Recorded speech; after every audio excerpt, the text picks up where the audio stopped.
Kembali lagi bersama kami dalam IDX per session closing. Kemenko Bidang Perekonomian menyebut pelaksanaan kebijakan Uni Eropa terkait regulasi anti deforestasi atau EUDR ditunda hingga tahun 2026. Kebijakan yang awalnya dijadwalkan berlaku mulai akhir 2024 sejatinya membahas rantai pasokan bebas deforestasi dan meminimalkan resiko deforestasi dan degradasi hutan yang terkait impor sejumlah komoditas Uni Eropa termasuk kelapa sawit.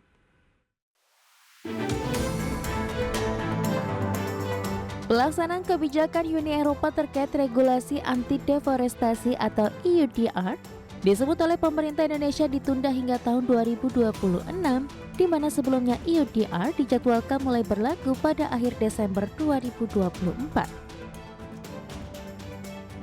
Hal tersebut sebagaimana diungkapkan Deputi Bidang Pangan dan Agribisnis Kemenko Perekonomian, Dida Gardera dalam pembukaan Pekan Riset Sawit Indonesia 2024.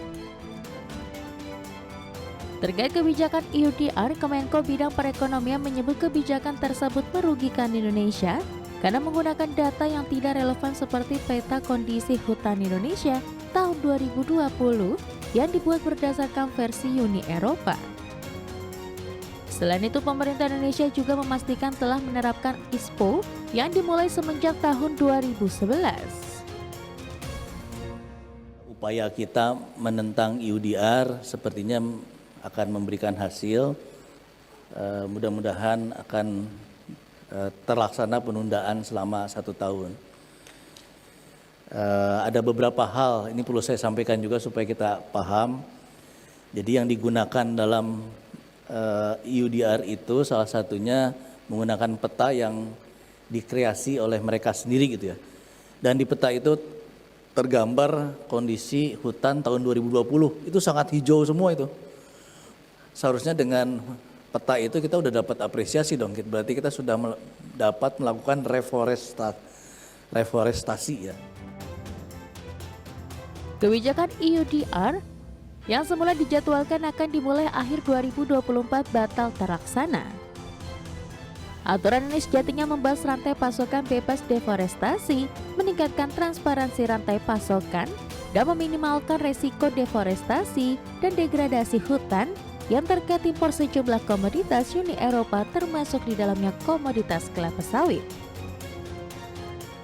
Tim Liputan IDX Channel. Ya, kali ini akan kita ulas mengenai penundaan penerapan dari EUDR atau regulasi dari Uni Eropa terkait dengan deforestasi. Komisi Uni Eropa telah mengumumkan usulan penundaan implementasi EUDR sejak awal Oktober 2024. Penundaan implementasi EUDR ini akan berlangsung selama 12 bulan ke depan.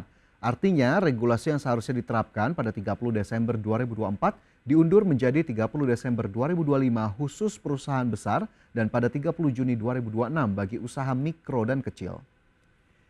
Direktur Jenderal Pengembangan Ekspor Nasional Kementerian Perdagangan Mardiana Listiowati mengungkapkan bahwa Indonesia harus tetap bersiap diri menghadapi penerapan Undang-Undang Anti Deforestasi Uni Eropa meski aturan tersebut ditunda setahun ke depan.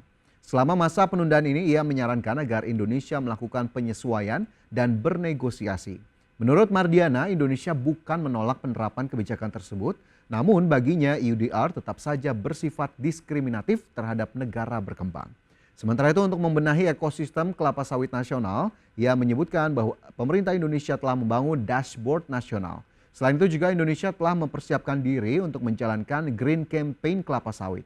Adapun terkait Black Campaign atau kampanye hitam dari beberapa negara yang menyudutkan minyak kelapa sawit, ia justru menegaskan jika CPO merupakan minyak nabati yang lebih efektif dan efisien dibandingkan minyak nabati jenis lainnya.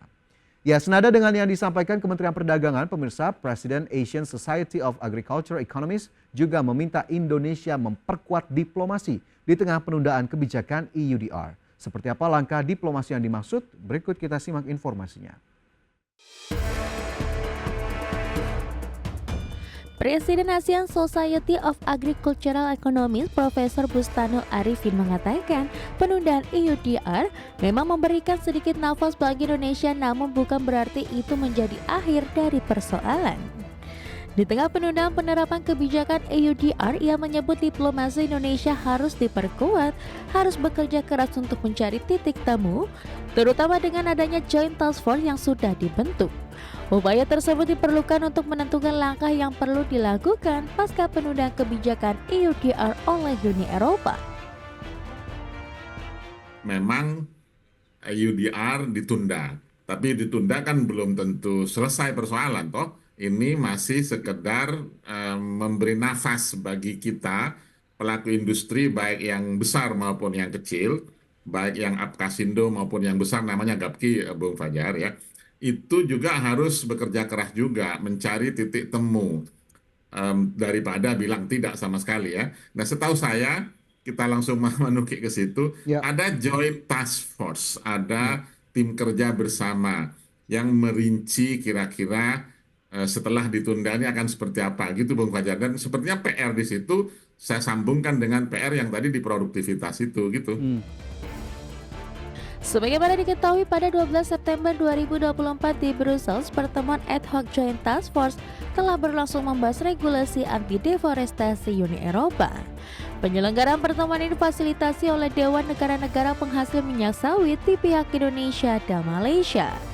Dalam pertemuan tersebut, Uni Eropa menegaskan kembali komitmennya untuk melanjutkan pertemuan konsultif dengan Indonesia dan Malaysia mengenai peta tutupan hutan dengan tujuan mendukung Indonesia dan Malaysia untuk meningkatkan daya ilmiah yang tersedia menggunakan definisi yang disepakati secara multilateral. Tim Liputan, IDEX Channel.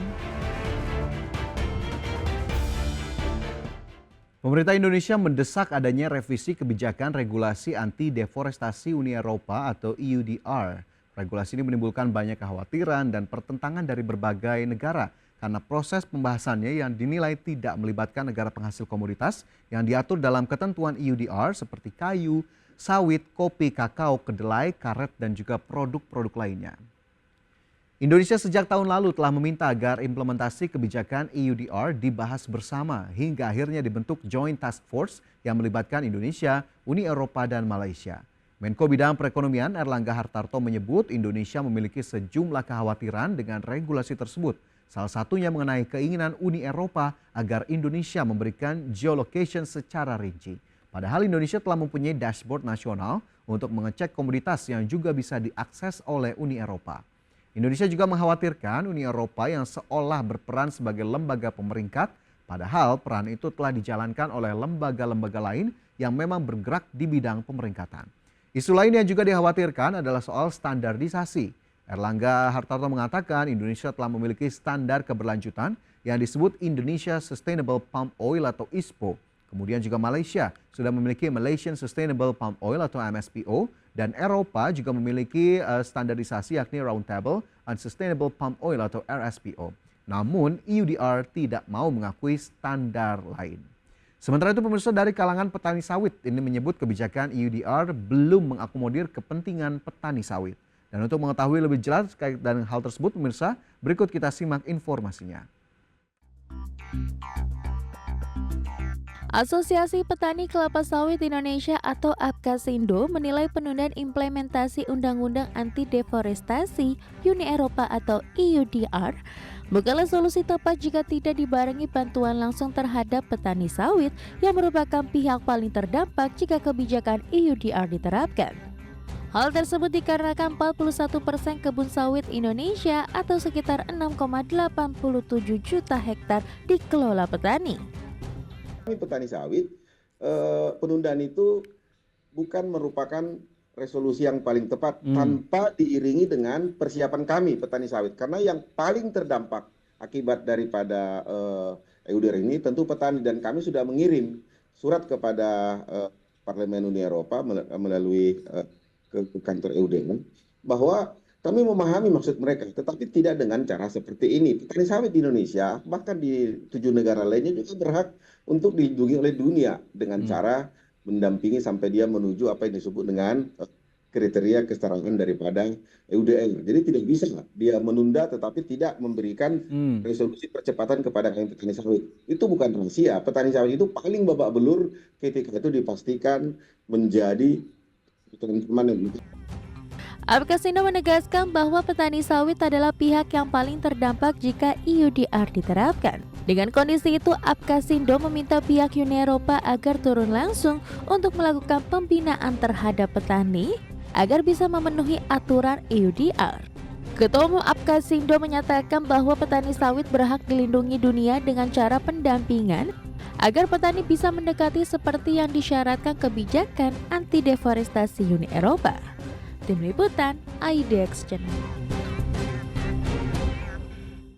Kewajiban menerapkan EUDR dapat berdampak negatif bagi petani kecil di tanah air. Regulasi Uni Eropa tersebut bertujuan untuk mencegah masuknya produk yang berasal dari area yang menyebabkan deforestasi atau degradasi hutan ke pasar Eropa. Peraturan ini mewajibkan perusahaan yang mengekspor produk tertentu ke Uni Eropa memastikan bahwa produknya bukan berasal dari lahan yang telah mengalami deforestasi atau degradasi hutan setelah 31 Desember 2020. Ya, produk yang diatur EUDR meliputi minyak sawit, kayu, kedelai, kopi, kakao, daging sapi dan juga karet serta produk turunannya seperti kulit, coklat dan juga furnitur. Perusahaan juga harus membuktikan produk tersebut terlacak hingga ke sumber lahan produksi.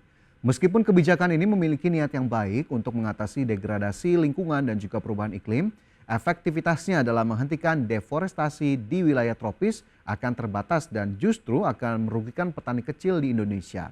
Di sisi lain, petani kecil yang seringkali tidak memiliki sumber daya atau akses ke teknologi untuk mematuhi regulasi EUDR ini berpotensi terpinggirkan. Kemudian juga ada istilah green imperialism atau imperialisme hijau merujuk pada dominasi atau intervensi negara maju seperti Uni Eropa atas negara berkembang seperti Indonesia dengan dalih perlindungan lingkungan atau kebijakan keberlanjutan. Regulasi EUDR berpotensi menjadi bentuk dominasi baru oleh negara maju terhadap negara berkembang yang menghasilkan komoditas seperti minyak sawit, kedelai, kopi, dan kakao. EUDR juga bisa dilihat dari perspektif keadilan lingkungan global, di mana negara maju yang telah lama diuntungkan dari eksploitasi sumber daya alam global justru sekarang menetapkan standar lingkungan yang harus dipatuhi oleh negara-negara berkembang. Ini seringkali tanpa mempertimbangkan fakta bahwa negara maju memiliki jejak karbon historis yang jauh lebih besar, sementara negara berkembang baru saja mulai meningkatkan kesejahteraan ekonominya. Dengan menerapkan standar tinggi tanpa dukungan yang memadai untuk petani kecil atau mekanisme adaptasi lokal, EUDR bisa dilihat sebagai upaya negara-negara maju untuk memaksakan agenda keberlanjutan mereka tanpa memperhatikan tantangan yang dihadapi para negara-negara berkembang. Ya, pemirsa, kita harapkan diplomasi akan terus dilanjutkan oleh Indonesia terkait dengan penerapan ataupun penundaan dari kebijakan deforestasi Uni Eropa agar kemudian tadi salah satu komoditas utama dari Indonesia, kelapa sawit, agar tetap bisa diperdagangkan dan tetap menjadi salah satu kontributor utama bagi perekonomian Indonesia. Dan pemirsa, kita cukupkan informasi di segmen ini. Pastikan Anda masih bersama kami dalam IDX First Session Closing.